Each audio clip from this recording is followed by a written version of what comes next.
Au nom de Dieu, le tout miséricordieux, le très miséricordieux, que la paix de Dieu et son salut soient sur l'ensemble des messagers, que la paix de Dieu soit sur vous, chers cheminants. Aujourd'hui, nous allons parler d'Ashura. Ashura veut dire le dixième jour du mois de Muharram, premier mois du calendrier lunaire, ou encore appelé le calendrier hégirien. Le mois de Muharram est un mois qui a abrité beaucoup d'événements historiques. Il y a eu un événement majeur avant l'islam, il y a eu un événement au cours de l'islam, et il y a eu un événement après la mort du messager Mohammed, paix et salut sur lui. L'événement qui a eu lieu avant l'islam est la question de Moïse et son peuple. C'est au cours de ce mois que Dieu a sauvé Moïse et son peuple des affres et de la méchanceté de Pharaon. Ça coïncidait avec ce jour, c'est-à-dire le jour de Ashura. C'est pour cela, lorsque le messager est arrivé à Médine, il a constaté que les Juifs accordaient beaucoup de considération à ce mois. Ils commémoraient ce mois. Il leur a demandé pourquoi est-ce qu'ils agissaient ainsi. Ils lui ont répondu que c'était en ce jour-là que Dieu avait sauvé Moïse et son peuple de Pharaon. Donc, en reconnaissance de ce que Dieu a fait pour le peuple juif, ils jeûnaient pour remercier le Seigneur. Le messager leur a dit, et nous avons plus droit à Moïse que vous. Le messager a jeûné, il a recommandé à ses compagnons de jeûner, et il a même recommandé à la communauté de jeûner. Après le décès du messager, il y a eu les querelles de succession. Et au cours de ces querelles-là, le petit-fils du messager qui s'appelle Al-Hussein, lui et toute sa famille ont été décimés à Kerbala. Alors, cet événement est rentré en ligne de compte dans la gestion politique de l'islam. Car après le décès du messager, l'islam avait cessé. L'islam était parfait. Donc, il n'y avait plus de révélation. Il y avait simplement la gestion des affaires courantes de la communauté musulmane du monde entier. Et le calife était celui-là qui était responsable de tous les musulmans dans le monde entier. C'est pour cela qu'il y a eu ces querelles de succession. Nous savons que la mission du messager était de venir nous guider et nous mettre sur le droit chemin. Donc sa mission était spirituelle. Celle qui consistait à nous mettre en relation avec le Seigneur de l'univers. C'est pour cela qu'il nous a recommandé de jeûner. Parce que le jeûne nous permet de nous rapprocher du Seigneur. Mais les événements historiques, c'est Dieu qui les décrète, c'est Dieu qui les décide, c'est Dieu qui, dans son programme, sait qui va faire quoi, qu'est-ce qui est arrivé à qui, etc. C'est pour cela dans le Coran, il a dit Tilka umma qad khalat laha ma kasabat wa lakum ma kasabtum wa la tusaluna amma kanu ya'malun. Il dit chaque peuple est passé, chaque peuple aura ce qu'il aura acquis. Vous aussi, vous aurez ce que vous allez acquérir. Vous ne serez pas responsable de ce que les anciens ont fait. L'événement qui a eu lieu, n'est-ce pas, après le décès du messager paix et salut sur lui, c'est un événement qui est derrière nous. Donc, nous ne sommes pas responsables de cet événement-là. Ce dont nous sommes responsables, c'est le salut de notre âme. Comment est-ce que nous allons prier? Comment est-ce que nous allons nous purifier? Comment nous allons nous rapprocher du Seigneur, de sorte qu'il ait pitié de nous, qu'il nous accorde sa miséricorde et qu'il nous accorde sa grâce infinie. Quant à ce qui est passé, nous ne pouvons que prier pour eux. Car il est toujours bon de prier pour les prédécesseurs. Surtout que le messager nous a dit de prier pour lui et sa famille. Et quand il parlait de sa famille, Al-Hussein faisait partie de sa famille. Malheureusement, est arrivé ce qui est arrivé, n'est-ce pas, dans la question de la succession. À ce niveau, il est important que vous fassiez très attention dans la question des sunnites et chiites. Au-delà de l'aspect religieux qu'on veut nous faire croire, il y a des querelles régionales.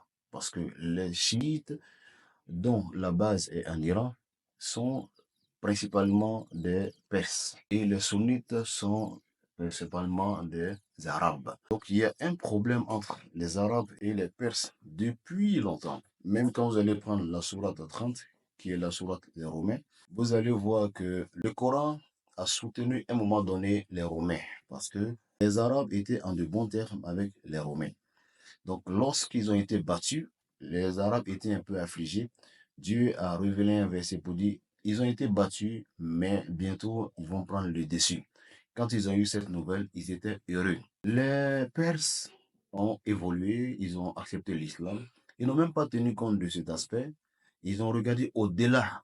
Donc c'est pour dire que, quel que soit ce qu'on peut vous reprocher, regardez au-delà, voyez comment vous pouvez faire mieux. Relativement à la querelle entre les Perses et les Arabes, il y a aussi un verset qui les intrigue. Il s'agit du verset 38 de la sourate 47, où Dieu a dit وَإِن تَتَوَلَّوْا يَسْتَبْدِلْ قَوْمًا غَيْرَكُمْ ثُمَّ لَا يَكُونُوا أَمْثَالَكُمْ. Il dit, si vous donnez dos à l'islam, Dieu enverra un peuple qui ne sera pas comme vous et qui fera le travail. Ceux qui étaient autour du messager lui ont demandé, mais de quel peuple s'agit-il? Le messager a regardé Salman al-Farisi, Salman le Perse, et puis il a dit, chez lui-là, lui et son peuple. Dieu va vous remplacer par eux. Alors, lorsqu'il y a un événement qui met les chiites en valeur, les sunnites font tout pour ne pas que cela soit perçu comme une valeur. C'est de cette même manière aussi, lorsque les sunnites font des choses qui les mettent en valeur, les chiites font tout pour essayer de saboter cela pour ne pas que ça paraisse comme une valeur. Donc ça, ce sont des querelles entre les Arabes et les Perses.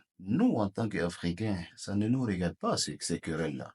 Ce qui est important pour nous, c'est le côté universel de l'islam. Quand le Coran a dit وَمَا أَرْسَلْنَاكَ إِلَّا رَحْمَةً لِلْعَالَمِينَ, il dit, nous ne t'avons envoyé que par miséricorde pour l'humanité. Le côté qui nous permet d'avoir la miséricorde, c'est sur ça que nous nous focalisons. Parmi ces éléments, il y a le jeûne. Donc nous allons jeûner le 10e jour de ce mois, c'est-à-dire le mois de Muharram. Et le messager nous a donné quelques formes de jeûne. Il dit, on peut jeûner un jour avant et on jeûne le jour et un jour après, c'est-à-dire 3 jours. Ça, c'est la première forme. La deuxième forme, on peut jeûner un jour avant et jeûner le jour de Ashura. Ça, c'est la deuxième. La troisième forme, on peut jeûner le jour de Ashura et jeûner le lendemain. La dernière forme, c'est que nous pouvons jeûner le seul jour de Ashura. Pourquoi le messager nous donne tant de précautions? Lorsqu'il vivait, il connaissait exactement le jour de Ashura. Or, nous, aujourd'hui, nous nous référons à la vision de la lune. Il arrive que nous n'avons pas les mêmes visions de la lune. Ce qui veut dire que le 10e jour de certains peut correspondre au 9e jour de certains autres. Donc, pour éviter ce décalage-là, celui qui gêne de 3 jours, vous voyez qu'il n'a aucun problème. Voilà. Ou bien celui qui gêne 2 jours, c'est sûr que lui aussi, Inch'Allah, il aura Ashura. Voilà. Donc, c'est pour ne pas que nous rations ce jour-là qu'il essaie de nous donner un peu ces formules. C'est un peu comme la nuit du destin. De son vivant, il savait exactement le jour de la nuit du destin. Il connaissait exactement la date. Mais lorsqu'il devait partir, il nous a recommandé de rechercher la nuit pendant les 10 dernières nuits du mois de Ramadan. Pourquoi? Parce que nous n'avons pas la science qu'il avait et les anges ne s'adressaient pas à nous. Or, lui, de son vivant, les anges descendaient le jour de la nuit du destin et il avait la possibilité de les voir. Donc, c'est pour cela que nous prenons les mesures de précaution qu'il nous a conseillées. Le jeûne de Ashura est un jeûne surrogatoire, c'est-à-dire celui qui peut jeûner que le jeûne, celui qui ne veut pas aussi vraiment, il est libre. C'est un jeûne surrogatoire, c'est pas obligatoire. Nos savants ou bien nos anciens nous ont dit par expérience, je dis bien par expérience, que toute bénédiction qui est formulée le jour de Ashura est toujours exaucée par expérience. Donc pourquoi ne pas essayer? Donc, il faut se renseigner. C'est dans quelques jours. Et il faut prendre ses dispositions. Et nous allons jeûner tranquillement à Ashura. Et au cours du jeûne, nous faisons des bénédictions pour le messager, pour la famille du messager, sallallahu alayhi wa sallam, surtout pour son petit-fils qui a été assassiné.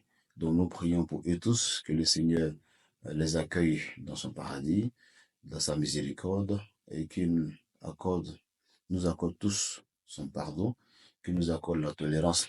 C'est pour nous dire que la politique est parfois dangereuse. Et que la politique peut même nous conduire à faire fi des valeurs religieuses si les passions, n'est-ce pas, sont incontrôlées, si les passions sont au-dessus de l'objectivité. À ce niveau, nous exhortons tout le monde à rester dans la fraternité nationale et de regarder surtout l'intérêt national au cours de nos agissements, afin que nous puissions sauvegarder le plus important, car